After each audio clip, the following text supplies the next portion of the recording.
Hey viewers, welcome to the channel. So this is part 2 of error handling in VBA. If you haven't seen part 1, please check it out as I'll be continuing on from where I left off. Just a quick recap. In part 1, we looked at error handling in parent subroutines. So the top level subroutines, which are usually triggered by the user via a button or perhaps a drop-down list. Now these subroutines may call other subroutines or functions, and the error handling in these child procedures is slightly different. So that's all we're going to cover in part 2. Let's head over to VBA, Alt F11. This is the subroutine from part 1. It opens an existing workbook, then sets some text in cell B2, and then force an error. And this is just to demonstrate the error handling. Now on success, it defines this text to display and this icon. It will also save the workbook. On error, we get a different error message and a different icon, the critical icon, and don't save the workbook. So in both cases, the code will come to here and will close the workbook and only save if it was successful. So rather than populate the workbook in the parent, I would like it to be handled by a child subroutine, which I've already defined, called populate workbook, and I pass the workbook variable to it. Now your code will be different. This is just a simple example. It's setting cell B2 to customer ID and C2 to customer state. And then forcing an error just to demonstrate error handling. To start off with, there'll be no error handling in the child subroutine.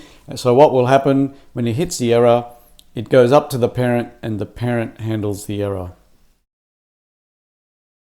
So over to Excel, we'll trigger the parent. And as you can see, the error message here is error importing customer details my error handler. This suggests that the error occurred in the parent when in fact it occurred in the child. Now you might be okay with this, but I prefer to see which subroutine or function the error occurred in. And to do that, I need to add error handling to that subroutine as well.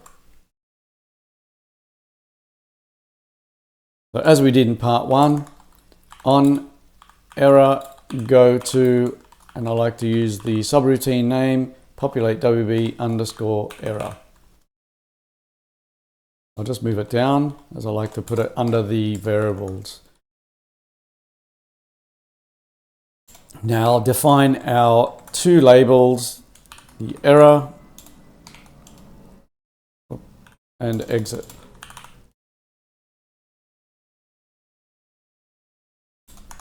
We want to exit sub here and go to the exit label on error. That's our basis here. So what we want to do is define a message that's going to occur in the child. And we then want to pass this up to the parent to display it, rather than putting a message box in the child. And the way we do this by passing a parameter. I'll call it MSG, message as string. Now I like to initialize this to null string at the very beginning. That's the same as if you did equals to double quotes. Okay, I like to use VB null string. Now we don't need to define a message when it's successful. The parent will display its own. For an error, we can copy the parent's one and just modify that. Again, put it in the error label, message equals error, populating customer details, and I want to put the child subroutine name here. So now when an error occurs, we set the message that we want to see. It comes up to the exit, passes it back up to the parent, and the parent will display it. We need to come up to where we call the child and add the parameter. Right, so how do we know that an error occurred?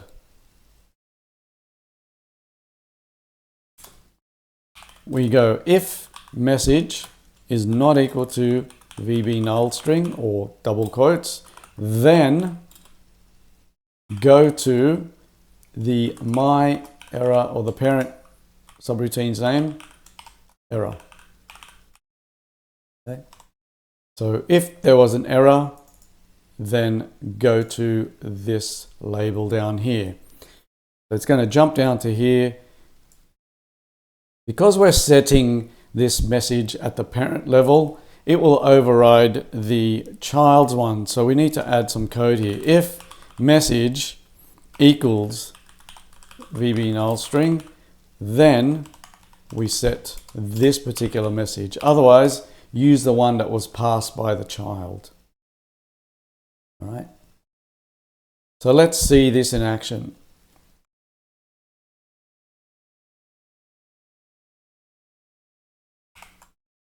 So now we have a different error message. Error populating customer details, populate WB. So that's what I wanted to see.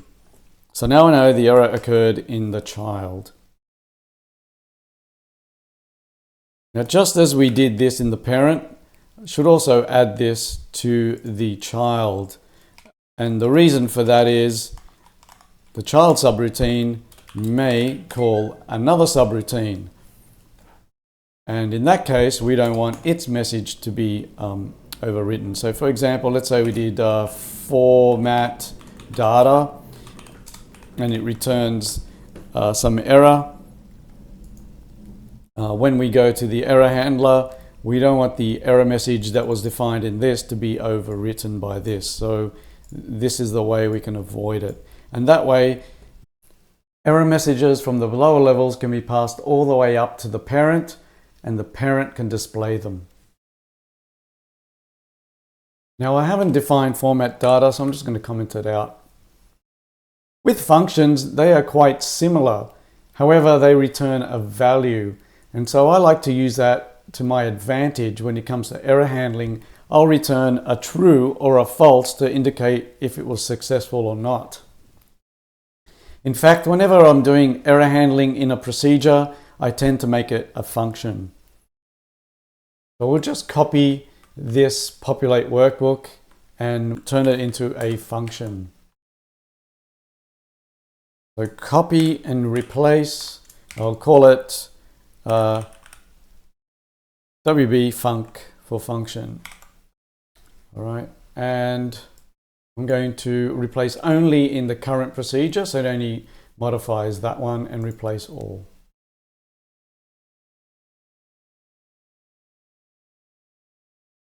So now we have our function. I need to change sub to function, and it will replace the exit sub to exit function and end sub to end function. Since it's a function, we're going to return a value, and as I mentioned, I like to return a Boolean. Now when you return a value from a function, you put the function name equal to and its value. So we want to initialize it and return false. It should be false by default, but I like to do that anyway. Now, if it's successful, the code runs all the way through to the bottom. We set it to true. And in our error label, since it's failed, we'll leave it as false. All right. So if it runs all the way through without any error, we'll have true. Otherwise, we'll have false. We don't put it in here because this is the common code that runs in both cases. So now if we go back to our parent up here, we're going to call the function instead. I'll just comment out the subroutine version and populate workbook func.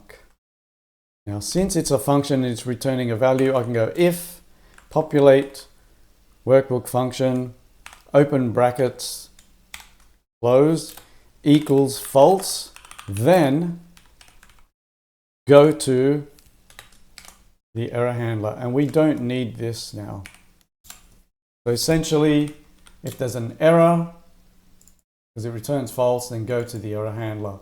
And the error handler will use the message here that's returned from that function and display that. And trigger the code. And we get the same message, error populating customer details, and it occurred in populate workbook function. That's what we wanted to see.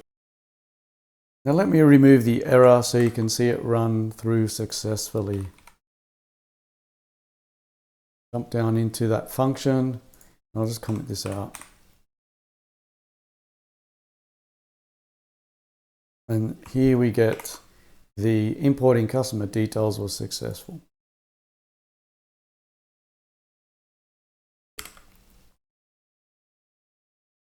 Now, what if you wanted to return an actual value from a function? Well, you could do that in a couple of ways. You could either return the value as a parameter. Let's say we want to return an integer. You could do that. And then you calculate whatever you're doing to get that value of the return value, and that gets passed back up to the parent. Alternatively, you could return the value here as an integer and create a flag success as Boolean, and you set this to true or false depending on if it was successful or not. So it's a couple of ways to do it. I prefer to just return a Boolean and any values returned by the function as parameters, because sometimes you need to return more than one anyway. So that wraps up error handling. I hope you found this useful. If you did, please hit the like button. Don't forget to subscribe to my channel so you don't miss out on any future videos. If you have any questions, please post them in the comments below. Thank you for watching, and we'll see you next time.